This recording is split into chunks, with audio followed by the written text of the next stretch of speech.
Hello students, आज हम vector integration पढ़ेंगे।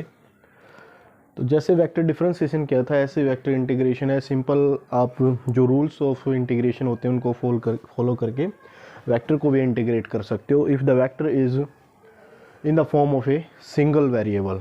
ठीक है, let's hear if A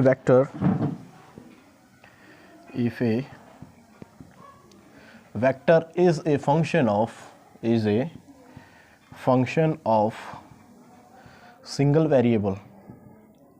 single variable, then by using the laws of integration we can integrate a vector easily. ठीक है, let for example a is a vector as a function of time t, then it is written as a1 its component along x-axis is also a function of time and plus a2 along is a function of time along y-axis and a3 is its component of time t, that is a scalar variable, and along z-axis. This vector can be represented as this. Then the integration of this vector can be easily found by using with respect to t. Integration of a vector dt is equal to integration of a1 plus I plus a2j plus a3k into dt। यहाँ पे इसको open कर सकते हैं, यानी plus के साथ integration को अलग अलग अप्लाई कर सकते हैं। यहाँ से आ जाएगा integration of a1 dt i plus integration of a2 dt j plus integration of a3 dt along k z axis और plus some constant vector. This is constant vector, that is constant of vector of integration, constant of integration, vector integration. So this is C is a constant vector of integration. If there is definite integral, then there is limit of time here. Then for definite integral time has a limit, let's say t1 to t2, a dt will be a1 dt I t1 से t2 plus a2 dt j t1 से t2 plus a t1 से t2 a3 k dt. ये you can find easily by using the rules of integration. There are three types of integration we have to study. That one form is line integral, another is surface integral and third is volume integral. तो हम तीनों vector integrations को पढ़ेंगे। Three types, one is line integral, another is surface integral,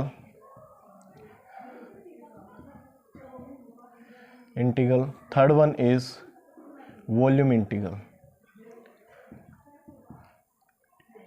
तो तीनों में से सबसे पहले हम लाइन इंटीग्रल को स्टडी करेंगे, फिर इसकी प्रॉब्लम सॉल्व करेंगे। तो सबसे पहले है line integral.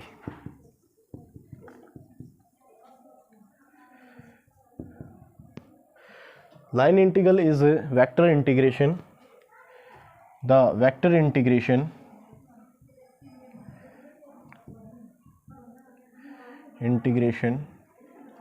of a vector a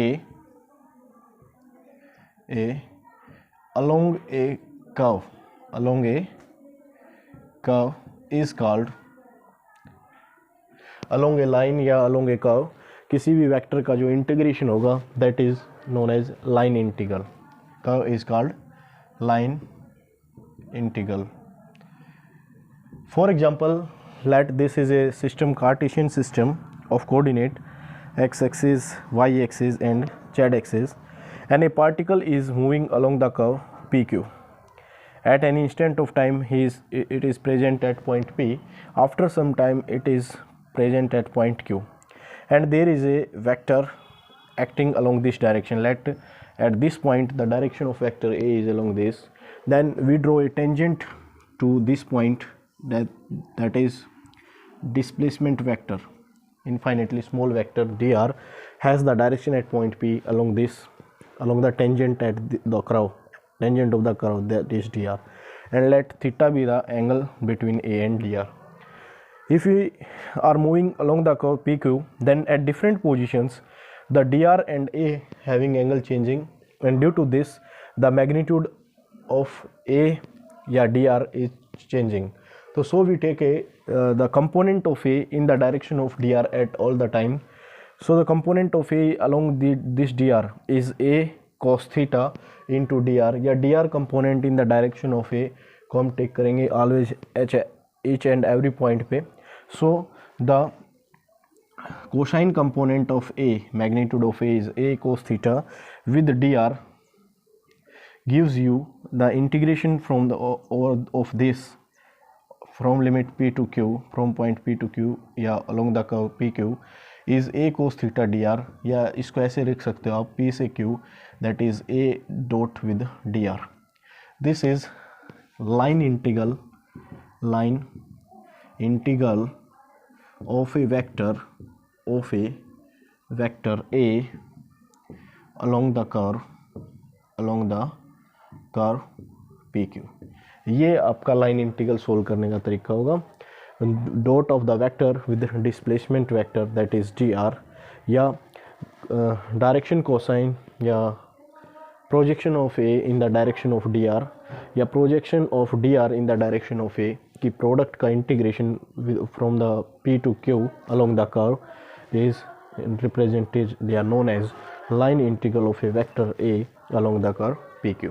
ठीक है, this is the line integral of a vector along the curve PQ.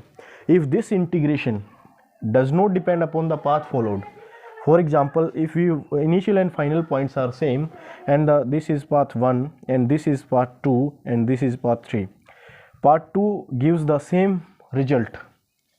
For path 1 it is the value, and P to Q A dr for path 2 it is equal to P to Q A dot dr for path 1 and P to Q A dot dr for path 3.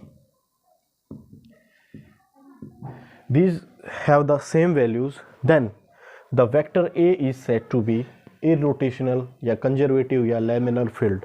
तो जो A vector होगा that is called conservative field या conservative या laminar, या इसी को आप बोल सकते हो irrotational field. If the line integral of the vector along a curve does not depend upon path followed, ठीक है, या depend upon only initial and final position, then the field vector field is known as conservative या laminar या irrotational field known होगा. For this there is also another point P to Q जो A dot dr होगा that is equals to Q to P A dot dr होगा but with negative sign here. इसको इधर ला के add करो P to Q A dot with dr plus P to Q A dot dr Q to P A dot dr is equals to क्या होगा 0. This देखो P से Q, Q से वापस P, that is a close path. जैसे P से Q गए and Q से वापस P आ गई, दैट इज क्लोज पाथ बोलते हैं. और इसको हम ऐसे रख सकते हैं दैट इज क्लोज इंटीग्रल.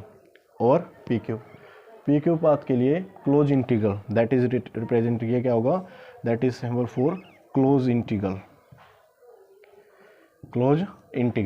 तो यहाँ पे क्लोज इंटीग्रल अगर किसी वेक्टर फील्ड के लिए A डॉट dr क्या है 0 है, then the field is also conservative या इरोटेशनल या लैमेलर फील्ड होगा. ठीक है, तो that is if the vector field is force then the force is conservative force या दैट इज इरोटेशनल फोर्स या द लेमिलर फोर्स, ठीक है। तो द कंजर्वेटिव फोर्स हो जाएगा फील्ड, अगर field is vector field and that vector field is a force, then for the close path अगर F dot D R is zero, then the work done in moving the body in around a closed path that is zero, then the force is said to be conservative. तो conservative force check करने के लिए भी हम क्या करते हैं, F dot dr along a closed curve that is always equal to zero, ठीक है। फिर स्टोक्स लॉ अप्लाई करके हम देखते थे कर्ल ऑफ द वेक्टर निकालते हैं, कर्ल ऑफ ए वेक्टर अगर जीरो होता है that vector is known as a conservative field, conservative vector field, okay. Now physical significance of this line integral,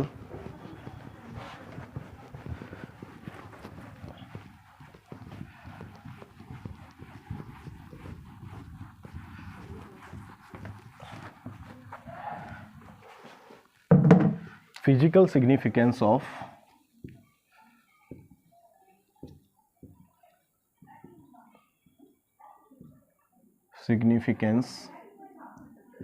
of line integral.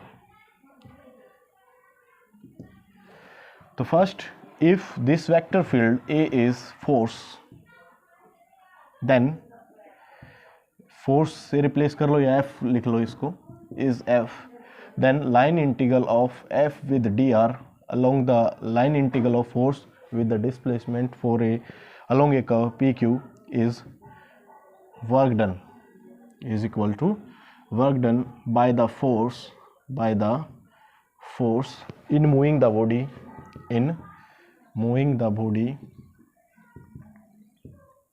from P to Q। तो work done अगर हमें calculate करना है तो हम line integral of the force with displacement करेंगे and integrate कर देंगे within the limits, initial point to final point पे along the curve इसको इंटीग्रेट कर देंगे, that will be give the work done by the force in moving the body from point P to Q। दूसरा इसका अगर use करना होता है, अगर ए vector is electric field, A is electric field, तो line integral of electric field है E dot dl या E डॉट dr बोल लो, dr वेक्टर ले लो यहाँ पे, along the curve PQ gives with negative sign here, that gives the potential difference between 2 points, gives potential difference between P and Q, P और Q point के बीच में potential difference को बताएगा line integral of electric field, क्योंकि हमें पता है कि पोटेंशियल जो ग्रेडियंट होता है dV by dr that is equals to electric field, यहाँ से dV is equal to E dot dr, ठीक है, and the integration of this is the potential difference VB minus VA is equal to line integral of electric field. तो line integral of electric field gives you along the curve PQ gives the AB gives the potential difference between 2 points, ठीक है, that is the another application of line integral। if this is gravitational field, third, if I is gravitational field, A vector is gravitational field,